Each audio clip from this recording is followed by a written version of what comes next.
Hey, what's up guys? It's Apollo and welcome back to Total War Arena, and joining me today is jackiefishhh. Hey, how's it going? So yeah, we're gonna be trying out some spears here, right? Yeah, you're playing Hannibal and I'm playing Multi-80s, so it should be a lot of fun. Spear Brothers to the end, I say. Yeah. I'm actually pretty new with like hoplite type units, so it's gonna be pretty fun to see how I do. Yeah, I mean, it takes a little while to master, I think, but they're quite easy to understand. You just have to make sure you stutter backwards and keep your fatigue to a low level, and then you should win most engagements from the front. You know, hoplites are extremely strong from that front line, especially at low tiers before Germanicus gets his vengeance. So as long as you just micro your units correctly, you're gonna win the majority of your infantry engagements. Yeah, for sure. And I do have a question. Oh, go ahead. No, ask away, young pupil. Oh, okay. What? Okay, just like a fun little what do you think, Jackie? Do you think what unit do you think has most control over the battlefield? What, as in unit type?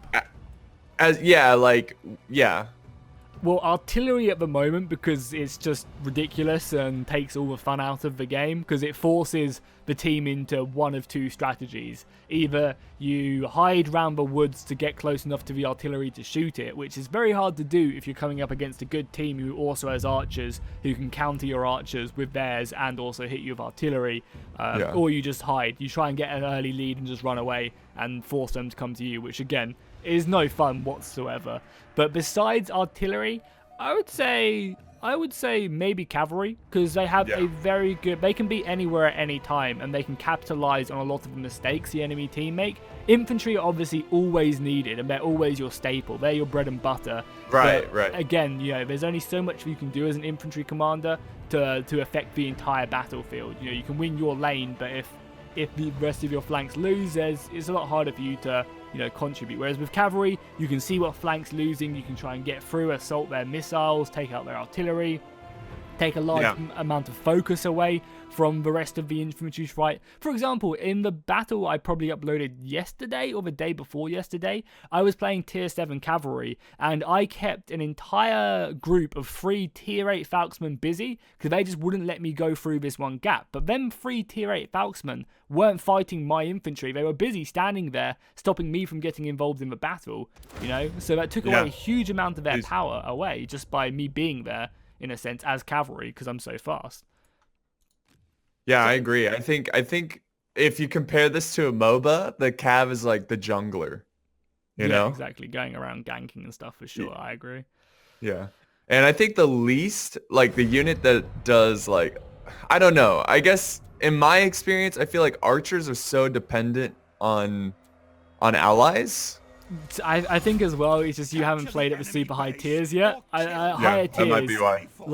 It's just, archers are crazy good. It's just a given, right, that your team protects, because if you protect your archers, you're probably going to win the day because you can outrange the enemy, you can decap them. There's a lot of stuff you can do. And when you kind of hit that tier 5, tier 6 period on the game and play that quite regularly, people start to pay a lot more attention and a lot more aware of where the enemy cavalry are and stuff. So, and the archers become a lot stronger as well at them tiers also. So that's true. Oops. But I would say archers have been nerfed. That barrage nerf to them has made archers a lot harder to play, in fairness. So yeah, early tier, like you said, it's just nobody makes the top of the leaderboard as an archer unless they get really lucky. But yeah, I'm sure late tier. That's a cool thing about arena is the game is completely different late tier. It just feels more like a proper battle. Oh yeah, for sure. Yeah, later tiers is so much better than earlier tiers because people know what they're doing. People stick together a lot more because teamwork is so important. It's just really useful. Let's get the hell out of here and just go center. Yeah. There's so many of them here, and we want to stay with them. Javelins will melt us in no time. Yeah. So if I was you, I'd force march just for now as well because it makes you so much quicker. And let's just push center. Yeah. Oh, they're gonna try. Run! Yeah, get the hell out of there. Luckily for us as well, we're both playing pretty fast generals. Multi-80s doesn't become super fast until he hits tier 3, but the majority of his spells are still really, really good, or abilities, I should say, not quite spells. Spells. So here's a question for you: what do you, what if you could add one? I already know your answer, to be honest. If you could add one, not culture, one era to this game, what would it be? Oh man. So like Japanese, Viking, medieval, you know, even guns, modern day. Like, what would you add? Modern day, like just drop a tactical Navy nuke. SEALs. Playing Navy SEALs. You know. Hey guys, playing some tier 10 Navy SEAls. We're gonna go ahead and hold up in this wood, set up the MG. You know, call in air support. Like, that's broken. Just have a fucking American jet flying overhead, just napalming the shit out of like some medieval units. That'd be amazing. I think you're gonna assume medieval, right? Yeah, for sure, right? It would be cool, but I feel like I kind of want to see. I don't know. Like like they are gonna add Japanese. Yeah, they've said that is planned to happen at some point. I think is really, really cool. But Vikings would be really awesome. Maybe doing like early medieval. Yeah. Kind of like Thrones time. Well, that's what they could do with the roster, right? The early tiers are low tier rosters, and then as you get to tier 10 or something, there's a lot more, and you know you just kind of do it that way, which would be really cool. I think you know. Also, yeah. Go ahead. I was just gonna say, I think that they're gonna obviously do. Whenever they make a game for Total War, they're going to reuse them assets in this game. So the fact that they have Shogun assets means they're going to do, you know, Japanese units, and the fact that they're doing, you know, Thrones of Britannia means that we're probably going to see Vikings in the game and stuff. You know? Yeah, I think that's true. I think that's a good speculation, because it would be cool to have like William the Conqueror as a general, or like King Henry V.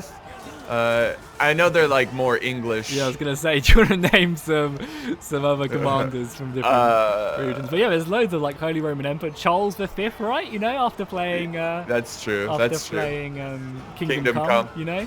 There's you know, the medieval period is so big, and there's so many, you know, legendary names that.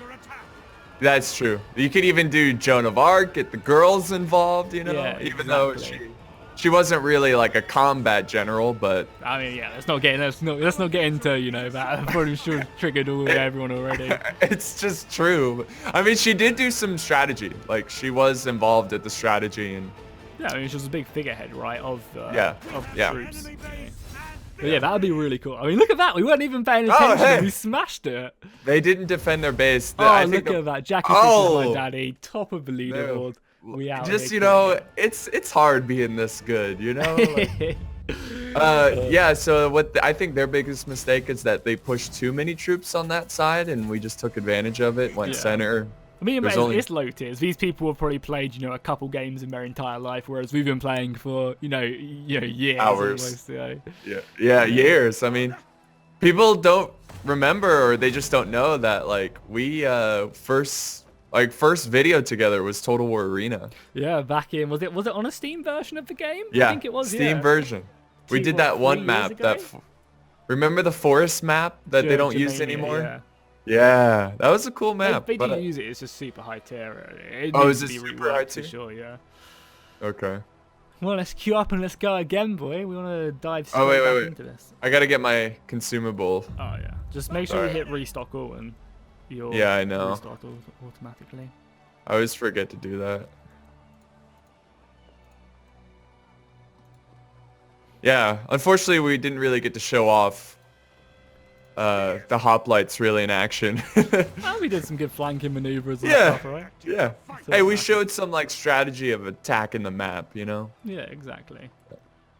But yeah, it would be great to see medieval. I would love to see Aztec. You know, also medieval, you could do like Genghis Khan. Yeah. Do like, but you got to balance those horse archers. Well, that's the thing. Every time they add a new faction in, the game will completely change. You know, when they add in elephants and Hannibal, the game completely changes, because all the other factions then have to be balanced for that new faction entering in. So I think it's really cool, because it just shakes things up so much. And again, I think it's a really good game to have all them errors in it, because then it becomes like that deadliest warrior type of thing, you know, where you have all these errors coming in, but not necessarily like, because obviously if you put, you know, Greek hoplites up against medieval knights, you know, they're going to come out on top because the Greek spear would not be able to pierce full plate armor, or, you know, like that. But you can balance it with the game to give the medieval knights a certain strength which they excel at, but also give them a load of counters which they're maybe not as good at, where the Greeks maybe do benefit. Because I imagine if you were to bring medieval units in, there'd be, you know, all their infantry, or a lot of their infantry at higher tiers would be so goddamn slow that, you know, you'd be, you know, picked apart by faster units going around the flank if you're not careful. Yeah, for sure. Like you could do like Gothic knights where they have that full plate and then like they have a Zweihander or whatever, but since they don't have a shield, like they're very weak to archer fire, even though they're full plate. You know, you kind of have to find a balance. They'd be like super slow unless you charge. Yeah, stuff like that. Yeah, you know, you can just make it so that, you know, the unit, maybe it's not 100% realistic, because if it was, obviously the medieval knights would win. There's a reason that warfare developed to that stage. But for the purposes of the game, you could just make it really interesting like that. Let's go in the forest. Really? Yeah, why not? Well, we liked infantry. We're medium infantry. So you know, I guess we're going to be taking huge. I guess it's not too bad. Just make sure you zoom in a lot, because a lot of people complain whenever I go in the forest that, oh, this is great fun. All I can see is trees. So make sure you zoom in, get the HUD off, and just to not trigger anyone. Yeah, because also as well, neither of us have a good anti-missile capability, so we want to try our best to, you know, stay away from them. Shelter. Yeah. Exactly. Hey, we might see some Chinese units. Oh yeah, for sure. I don't see why not. Now I imagine that probably wouldn't, because if they're doing Japan, adding in Japan next, then I can't imagine they'd do Japan and then China. That just seems a bit weird. I imagine it would probably go something along like Japan, Vikings, then China. Because probably. And that's the same order of the games too. Yeah, exactly. But again, I imagine we won't be seeing Japan for a while, like a while. They still they've announced they want to add in Spartacus and shown some off for him, and there's also another barbarian commander, I believe, on the way, which will be cool. Oh, that's awesome. Oh yeah, I think I read about the new barbarian. Yeah, because I made a post about it. That Carthage have 2 generals, the barbarians have 3, and the Greeks and Romans have 4. Yeah, but you know, with Carthage, they did add some new stuff to the game. They mixed it around, but like I feel like the generals are a little underwhelming.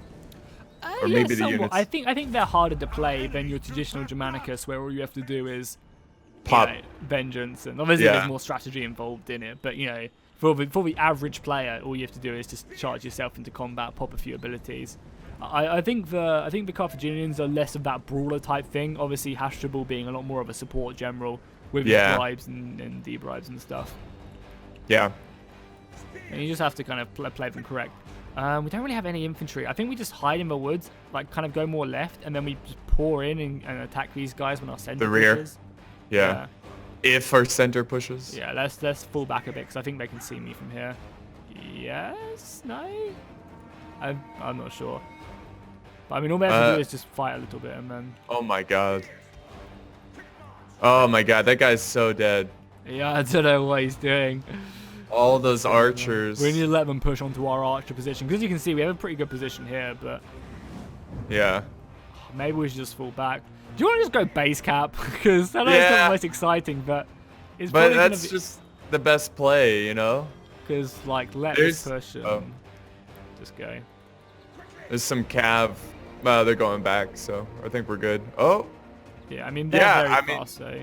I think we just try and stay hidden, wait for them to push really far into our base and just go into the cap, because at the moment our team's not very consolidated. We have some good archer positions which we could maybe help out with, but overall, I think we just try and stay hidden until they push up a little bit more and then just dive into the base. Cav in the forest, they might have spotted us. I mean, hopefully they'll be engaging. I don't think they have. I think we're still good. Yeah, I don't think so either. As I said, it's not the most exciting gameplay, but I think, as you said, it's the play to make right now, because none of us have missile protection. They still have a lot of infantry, and neither of us are that fast. What's your speed on Force March, out of interest? Force March... Is 210? My speed, yeah, so, 210. Yeah, 210. So they're still faster than us, the archers and stuff. Yeah, and we're losing the battle, too, so... Look at this guy. Cat has perfect opportunity to charge those archers, and he doesn't even go for it. There he goes. Have his charge ability, because the barbarian cavalry charge is like a ridiculous, like 60 seconds or something. That is a good point. And that's one of the really cool things about Hashtabal is the fact that he has 2 charges. He has his flying column, Right. and then he also has the default charge on the unit as well, which is really, really cool. Honestly, all we need to do is to have them archers protect us. Okay, make sure don't go into the base until we're about to all go in the base at the same time. So make sure you're out of the circle until we're all going at the same time, just so they don't get alerted to us doing that. Right, so we have more time to... Yeah, cap. But yeah, we're being slaughtered right now. That cavalry does scare me. Maybe we should wait a little bit and wait for the cavalry to go forward a bit. Yeah, just don't go in yet. Don't go in yet. Just wait. I think I'm going to wait for that cavalry to push forward, and then we'll go in. Wait till it's committed somewhere else. Okay, it's just waiting there. I think honestly we wait until they push forward a bit. There we go. Give it time, because Barbarian Cavalry is really quick. I want to wait for it to push. And maybe go up to our flag point. Just hold. Okay, go now. All right, go. We're going to cap super fucking fast. Yeah, they've pushed really far up. They might be able to get back in time, but we're going to cap so quickly now. Special ops. Look at our points as well. We have 0-0. I have 1 point in support. Hey, you got to do what you got to do, right? They're coming back now. Good. That was quick by him to come back. Yeah. I don't think he's going to do it. Come round here as well. Make sure we're like as Super far away as possible. Yeah. And just like form shield walls in here. Yeah. Just come round here. I don't think he's even going to get back though. I mean, number 1 rule, that is rule 1 of Arena. Make sure you keep an eye on your base. Doesn't necessarily mean you have to leave units back here, but you have to pay attention to what's happening around you. And if there's a flank which you haven't seen anything from for a long time, you know, it's good to send some cavalry there to scout it. Look at that dude. Fuck that 6. Hey, I mean, it's the game, right? I like the base capture victory because... I mean, all it took was that barbarian person to, you know, scout that right flank and you know, ensure that nothing's back there. They were winning the battle so heavily as well. There's no need not to protect your base. If you're winning the battle by like 200 points, that's a lot. And the only way you're going to lose that battle is if someone base caps you, like we just saw. So all you have to do is just make sure you keep an eye on your base. And when you're winning by that much, you can just send a unit of cavalry back because the battle is already won. You just need to finish it off, and you know, any stuff like that can stop you. Yeah, for sure. I mean, I think it's also up to the Cav players to really scout and make sure that there's, you know, nobody sneaking into the base, or if there is, Cav is really good at decapping. So until more infantry can get back or archers can get back, because all it took, you know, one of archers there, and we wouldn't be able to do anything. But also, one thing as well is we wouldn't have come up as discovered yet because no one scouted us that entire game. So they could have easily have just looked at the scoreboard or looked at the thing on the side which tells you, you know, who's left and stuff, and just seen, oh, these 6 units have not been discovered yet. Where could they possibly be, you know? And that could give them a bit more information. Man, 2 base caps. Hey, you gotta do what you gotta do, right? Yeah. Well, another example of like clumping up too much on one side, but... Yeah, I mean, but sometimes that's good. You know, sometimes you want to clump up on a certain side to push your advantage, but you can't just, you know, leave another side completely open. Yeah, I mean, all that had to happen was one unit of horses scout us out and then been like, shit, they're pushing on the right flank. Team, we need to send some stuff, and they could have addressed us easily. But again, you know, these are low tier games. It's a bit of a shit show, really, honestly. So you just gotta go with the flow and push on. But cool, I think we'll wrap that up for the video today if that's what you're good for. Yeah, sounds good. Yeah, little sneaky tactics today. Yeah, for sure. Yeah, win's a win. Yeah, I'll take it.